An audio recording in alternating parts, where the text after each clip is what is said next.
பிள்ளைகளை சில நேரத்தில் ஆண்டவர் உங்களை பிரிக்கிறார் அப்படின்னு சொன்னா உங்களை நிர்மூலமாக்குறதற்கு இல்லை, உங்களை நிர்மூலமாக்குறதற்கு இல்லை. அம்மாவை விட்டு அப்பாவை விட்டு குடும்பத்தை விட்டு சில நேரத்தில் ஆண்டவர் நம்மளை தனிமைப்படுத்துகிறாரா? கலங்கவே வேண்டாம். இந்த சத்தத்தை கேட்கிற யாரோ ஒருத்தர் ஒருவேளை கூட்டை கலைக்கிற அந்த சூழ்நிலையில் ஆண்டவர் உங்களை கொண்டு போகலாம். ஆனால் ஆண்டவர் வாக்கு கொடுக்கிறாரு, அவர்கள் இருந்தால் மட்டுமல்ல, உன்னை தனியாக உங்களை நடத்துவதற்கும் கர்த்தர் வல்லவராய் இருக்கிறார். உன்னை நான் தனியாக நடத்துவேன். ஒரு தகப்பன் தன் பிள்ளையை சுமக்கிறது போல நான் உங்களை சுமப்பேன் என்று கர்த்தர் வாக்கு கொடுக்கிறார்.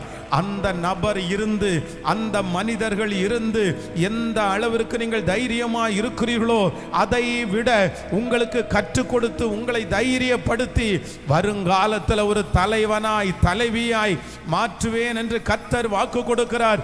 நம்புறவங்க கரங்களை மேல தட்டி, முழு பலத்தோடு கரங்களை தட்டி ஆமென்.